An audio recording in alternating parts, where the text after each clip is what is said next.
नमस्कार, मैं श्रेया और आप देख रहे हैं डिजिटल इंडिया न्यूज। बढ़ते हैं खबरों की ओर। सभी विमानन और आपातकालीन एजेंसियों को दिए निर्देश। राम मोहन नायडू। विमानन मंत्री राम मोहन नायडू ने एक्स पर कहा कि अहमदाबाद में विमान दुर्घटना के बारे में जानकर स्तब्ध हूं, हाई अलर्ट पर है और हम बता दें कि व्यक्तिगत रूप से स्थिति की निगरानी कर रहे हैं। सभी विमानन और आपातकालीन प्रतिक्रिया एजेंसियों को तीव्र और समन्वित कार्रवाई करने का निर्देश दिया है। बचाव दल को तैनात कर दिया गया है और यह सुनिश्चित करने के लिए सभी प्रयास किए जा रहे हैं कि चिकित्सा सहायता और राहत सहायता घटनास्थल पर पहुंचाई जाए। विमानन हादसे की जगह पर सीआरपीएफ, बीएसएफ, सीआईएसएफ जवानों ने किया राहत बचाव कार्य शुरू। अहमदाबाद एयरपोर्ट के निकट एयर इंडिया विमान के हादसे के बाद केंद्रीय अर्धसैनिक बलों के जवान तुरंत घटनास्थल पहुंचे। सीआरपीएफ, बीएसएफ और सीआईएसएफ के जवानों ने राहत एवं बचाव कार्य शुरू कर दिया। ये बल हादसे वाली जगह पर सबसे पहले पहुंचे थे। इसके बाद एनडीआरएफ की टीम भी वहां पर पहुंची और लोकल पुलिस प्रशासन भी घटनास्थल पर मौजूद है।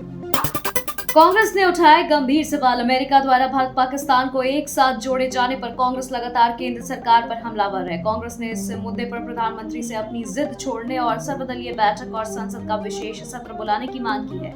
कांग्रेस नेता जयराम रमेश ने सोशल मीडिया पर साझा एक पोस्ट में लिखा कि ऐसी खबरें आ रही हैं कि पाकिस्तानी सेना के प्रमुख कासिम मुनीर को अमेरिका के आर्मी डे पर आमंत्रित किया गया है। यह खबर भारत के लिए कूटनीतिक के साथ ही रणनीतिक रूप से भी बड़ा झटका है। विमान हादसे में बचा एक शख्स। गुजरात के अहमदाबाद में एयर इंडिया का विमान दुर्घटनाग्रस्त हो गया। इस हादसे में गुजरात के पूर्व सीएम विजय रूपाणी समेत 200 से ज्यादा लोगों की मौत की पुष्टि हो चुकी है। हालांकि विमान में सफर कर रहा एक यात्री जिंदा बच गया है। इस चमत्कार से इसे कम नहीं माना जा रहा है। विश्वास कुमार रमेश नामक एयर इंडिया की फ्लाइट में 11A सीट पर बैठकर लंदन जा रहे थे। दुर्घटना के तुरंत बाद उन्हें अस्पताल में भर्ती कराया गया है। विमान हादसे पर भावुक हुए बॉलीवुड स्टार्स। अहमदाबाद के सरदार वल्लभ भाई पटेल एयरपोर्ट के पास गुरुवार को एयर इंडिया के विमान के दुर्घटनाग्रस्त हो जाने पर गुजरात राज्य पुलिस नियंत्रण कक्ष के अनुसार विमान उड़ान भरते समय हादसे का शिकार हो गई। अचानक हुए हादसे से पूरा बॉलीवुड इंडस्ट्री सदमे में है और यात्रियों के लिए प्रार्थनाएं कर रहा है।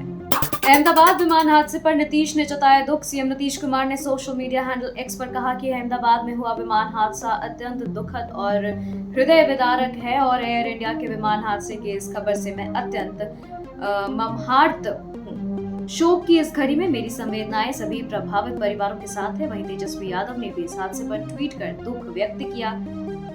मृत्युंजय झा संस्कृत बोर्ड के अध्यक्ष। विधायकों को भी मौका। बिहार के विधानसभा चुनाव से पहले बोर्ड और आयोग के दनादन नियुक्तियां की जा रही है, गठन किया जा रहा है। इसी क्रम में नीतीश सरकार ने गुरुवार को संस्कृत शिक्षा बोर्ड का पुनर्गठन किया। मृत्युंजय झा को इसका अध्यक्ष बनाया गया है और अगले 3 सालों तक अपने पद पर रहेंगे। इसके अलावा जेडीयू और बीजेपी के एक विधायकों को भी इस बोर्ड में जगह दी गई है।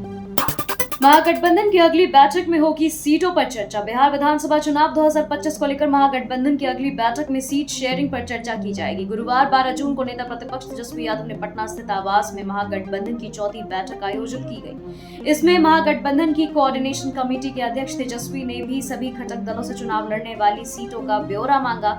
सभी से 5वीं मीटिंग से पहले इसकी जानकारी कमेटी को देने को कहा गया है। ब्रिक्स के सभी 10 देशों की सांसदों ने पहलगाम आतंकी हमलों में कड़ी निंदा की।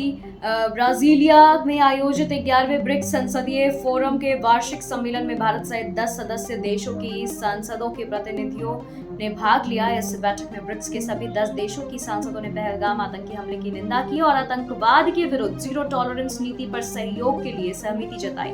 3 से 5 जून तक चले ब्रिक्स संसदीय मंच में भाग लेने वाले 10 सदस्य देश थे। श्रद्धालुओं की बढ़ती संख्या को लेकर सीएम धामी ने की बैठक। कैंची धाम मेले को लेकर मुख्यमंत्री पुष्कर सिंह धामी ने गुरुवार को सीएम आवास में उच्च स्तरीय बैठक की। इस दौरान उन्होंने मेले के व्यापकता और श्रद्धालुओं की सुविधाओं को ध्यान में रखते हुए तत्कालिक, मध्यकालिक और दीर्घकालिक योजनाएं तैयार करने के निर्देश दिए। मुख्यमंत्री ने स्पष्ट किया कि तत्कालिक उपायों से मेले की वर्तमान संचालन को बेहतर बनाया जाए। खबरों के सिलसिलों में फिलहाल इतना ही। बने रहे डिजिटल इंडिया न्यूज के साथ। नमस्कार।